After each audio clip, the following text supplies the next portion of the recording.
Assalamualaikum warahmatullahi wabarakatuh. Menjejaki kaki di dataran Pulau Seram yang disebut masyarakat Maluku sebagai Nusa Ina atau Pulau Ibu akan menjadi pengalaman istimewa kami dalam menelusuri peradaban Islam dari masa ke masa. Langkah kami berayun menapaki pesisir selatan di pulau besar ini. Wajah peradaban Islam masa kini akan kami tengok untuk membuka kembali sepotong epik syiar Islam dari jantung Pulau Seram.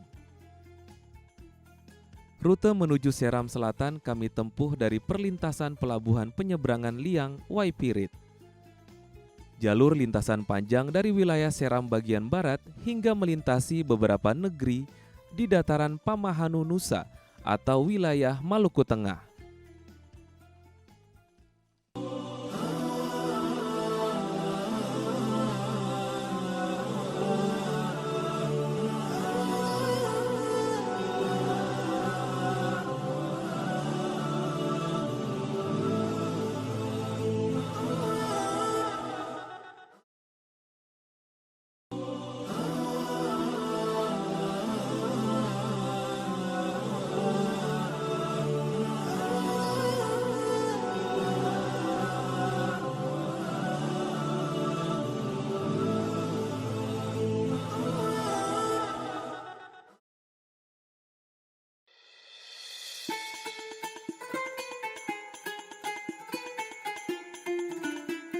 Pemirsa, syiar Islam di Pulau Seram atau di bumi Pamahanu Nusa juga terukir di beberapa negeri adat di belahan Seram Selatan. Yang pastinya di beberapa negeri adat masih terlihat peninggalan-peninggalan yang hingga kini masih terjaga. Di mana saja? Ikut saya dalam jejak Islam kali ini.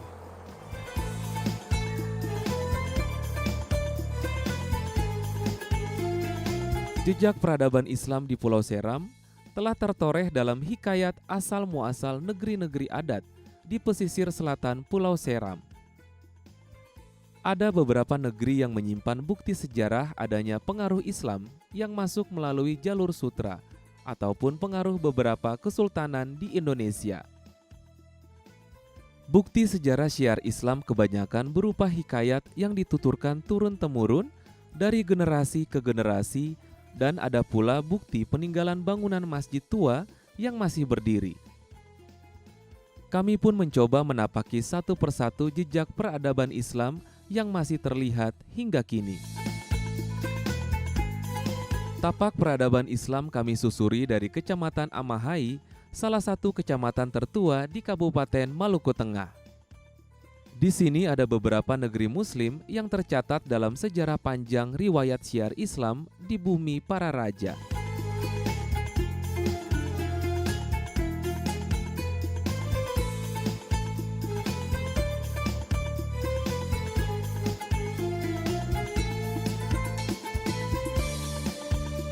Negeri Rutah menjadi etapa pertama bagi tim kami. Kami lintasi beberapa dusun yang menampakkan simbol Islam begitu kental. Dusun Aimrua ada di gerbang negeri Rutah, sebuah dusun yang ramai dengan hiruk-pikuk nelayan. Warga dusun ini kebanyakan menjalani rutinitas dengan melaut. Disibukkan dengan rutinitas harian tidak membuat warga di sini meluapkan waktu untuk bersujud di hadapan Tuhan.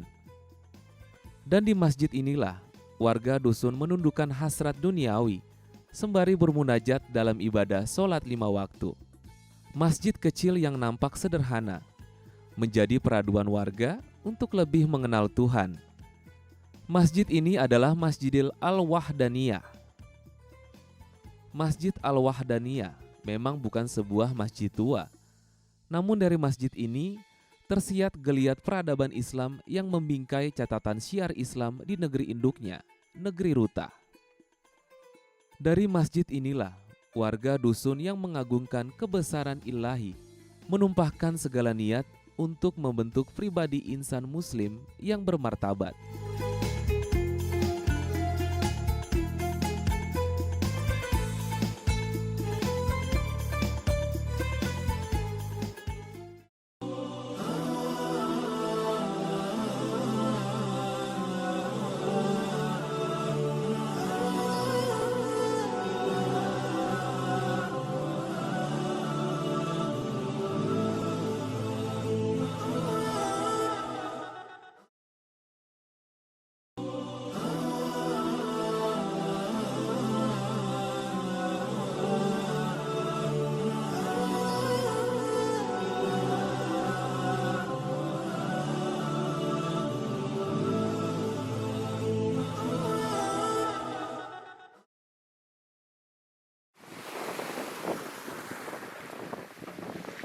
Kami bergeser ke sebuah negeri yang namanya tertulis dalam hikayat kerajaan-kerajaan masyhur di masa lampau. Nama negerinya begitu dikenal luas karena menjadi salah satu pusat syiar Islam di abad ke-14. Namanya Negeri Iha, yang sekarang mengemban label Negeri Ihalohi. Babak sejarah panjang dilalui negeri ini, hingga pada akhirnya membuat masyarakat adatnya terpaksa hijrah dari tanah asalnya di Pulau Saparua. Catatan sejarah dari berbagai literatur menyebut bahwa di abad ke-12 diakui sebagai masa kejayaan kerajaan Iha di Jazirah Hatawano atau yang dikenal dengan Pulau Saparua. Kala itu, negeri Iha menjadi suar bersama dua kerajaan lainnya, yakni Kerajaan Hitu di Pulau Ambon dan Kerajaan Huamual yang berada di wilayah Seram bagian barat. Dalam masa cengkeraman tangan kolonial di abad ke-16, sebagian masyarakat negeri Iha berpindah hingga membentuk negeri lain di dataran Pulau Seram dan Pulau Buru.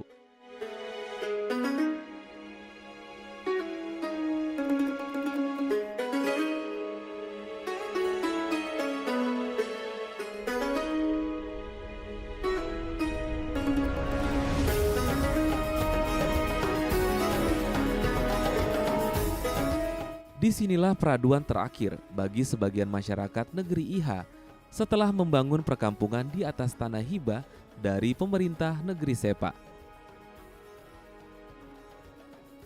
Berpijak di wilayah baru tidak berarti menghilangkan kebiasaan hidup masyarakat Iha yang dikenal religius. Mereka terlihat makin menyatu dalam kekuatan silaturahim yang mengikat.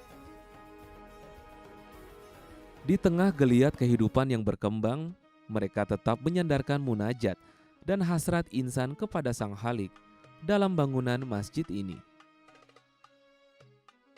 Sekilas terlihat, masjid ini begitu megah dan mengundang decak kagum. Desain eksterior masjid begitu kental dengan nuansa Timur Tengah.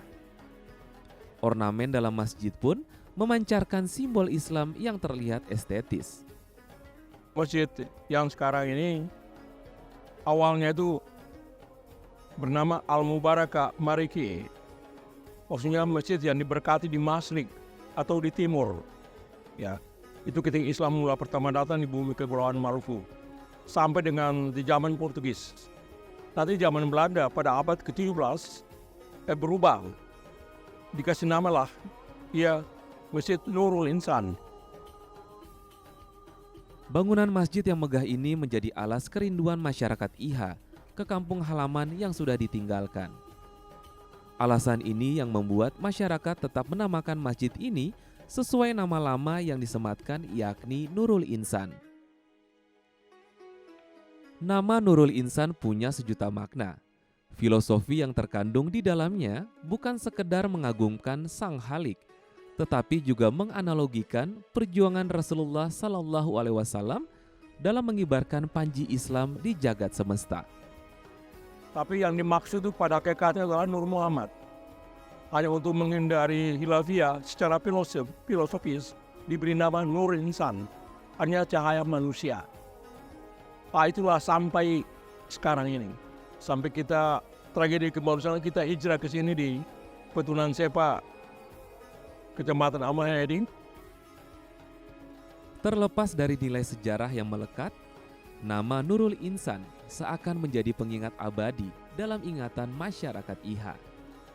Dari dalam masjid ini mereka terus membina kekuatan silaturahim dengan berserah dan bermunajat agar diberi nikmat dan keselamatan jiwa yang lahir dan batin.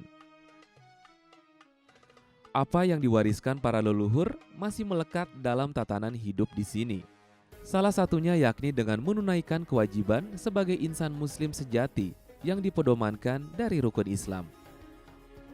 Walau hidup mereka sudah jauh dari tanah asal, panggilan ilahi dari dalam Masjid Nurul Insan tak pernah diabaikan.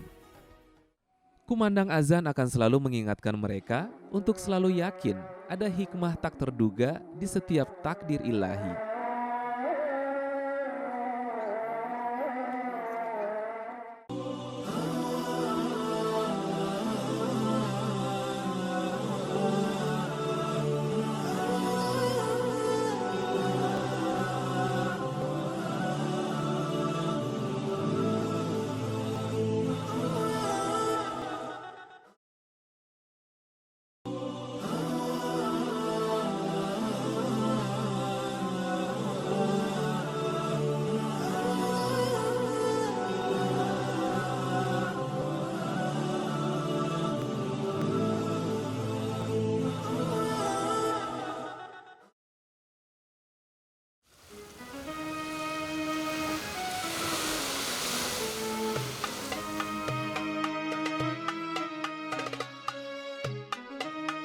Jejak peradaban Islam yang masyhur juga kami tapaki di negeri Sepa, jirannya negeri Iha.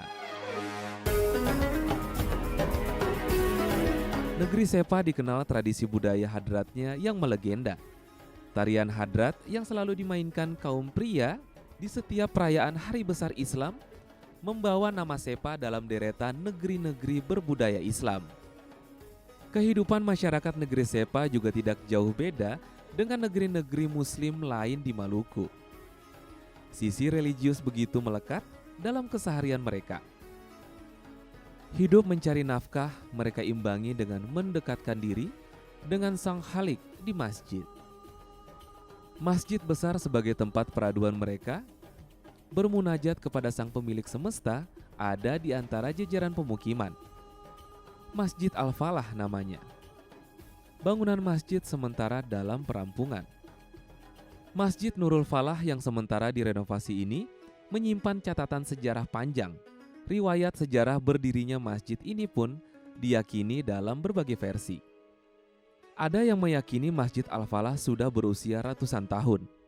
Ada pula yang meyakini riwayat bangunan Masjid Al-Falah sudah berdiri di awal 1900-an dan melewati periode rintisan berdirinya Republik Indonesia.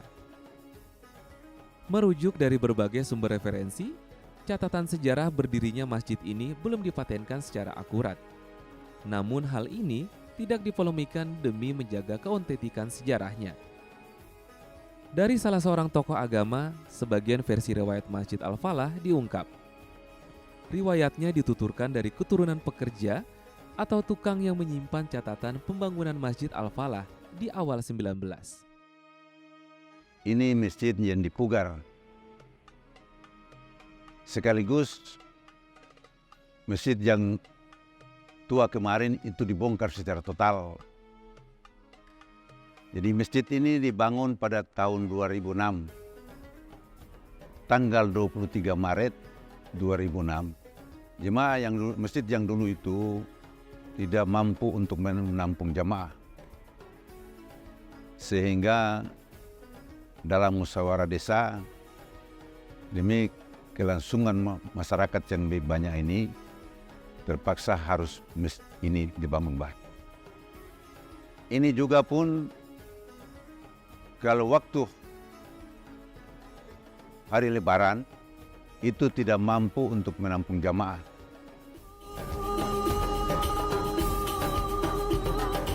Riwayat yang dituturkan menyebut bahwa arsitektur Masjid Al-Falah ini sama persis dengan dua masjid lain, yakni Masjid Agung An-Nur Batu Merah dan Masjid Raya Tayandu di Maluku Tenggara. Jadi masjid yang lama itu pada satu saat saya ke Tenggara, ketemu dengan anak cucu yang bangun masjid itu. Namanya Abdullah bin Umar bin Abdullah yang bangun masjid itu. Jadi menurut beliau dalam sejarahnya bahwa masjid yang dibangun sampai dengan 2006 itu, masjid itu punya umur sudah 103 tahun. Masjid yang lama itu di areal ini sudah. Hanya masjid itu tuh, masjid yang kita bangun sekarang ini, itu kita bangun lebih besar. Jadi waktu kita bangun, sementara juga kita kerja, hanya bangun dari luar-luar.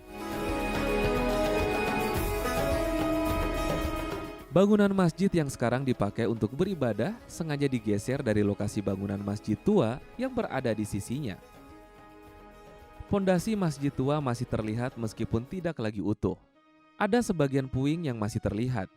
Puing masjid lama inilah yang tidak ditimbun dan dibiarkan bertengger, bersisian dengan masjid yang baru dipugar.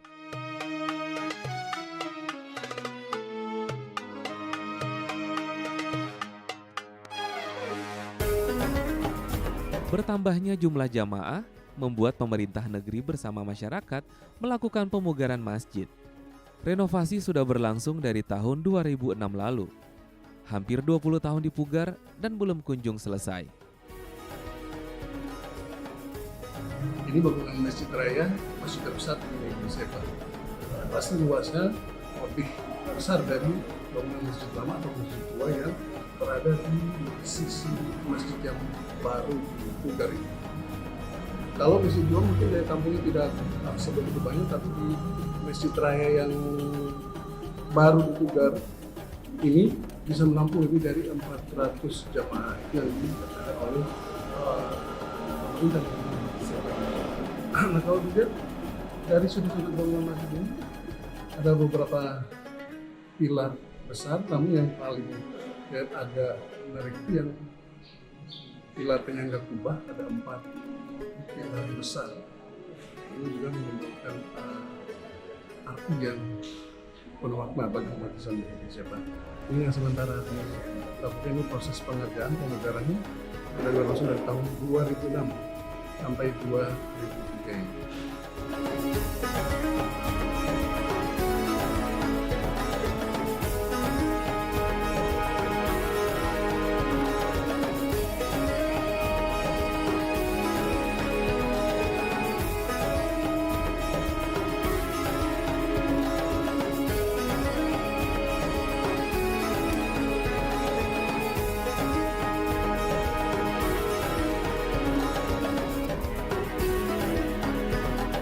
Ukiran kaligrafi yang bertuliskan Asmaul Husna membingkai sisi kubah. Mimbar masjid yang dipakai sejak dulu hingga kini dianggap sama dengan mimbar Masjid An-Nur, Negeri Batu Merah. Pemugaran masjid hingga kini terus dikebut agar bisa dipakai dengan nyaman. Segala versi cerita sejarah berdirinya masjid tidak membuat masyarakat harus terkotak-kotak. Bagi masyarakat, apapun riwayat sejarah yang tertoreh harus dileburkan sebelum menginjakan kaki di dalam masjid.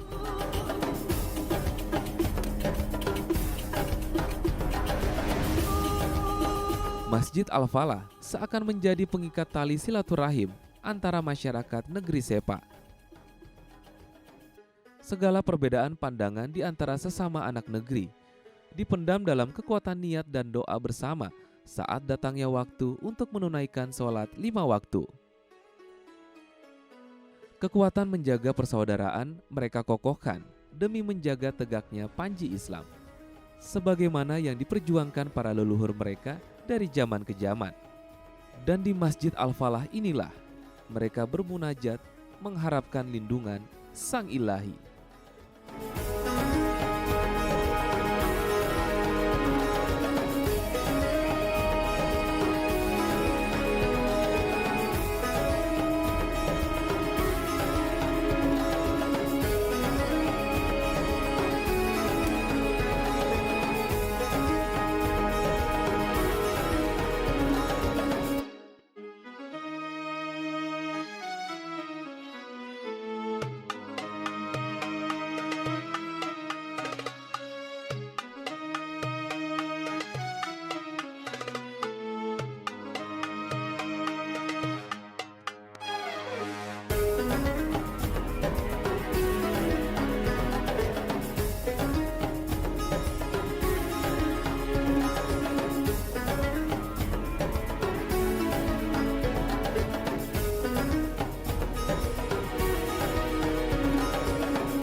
Masjid Nurul Ihsan ini yang begitu megah menjadi saksi bisu akan sebuah cerita peradaban Islam di belahan Seram Selatan bumi Pamahanunusa.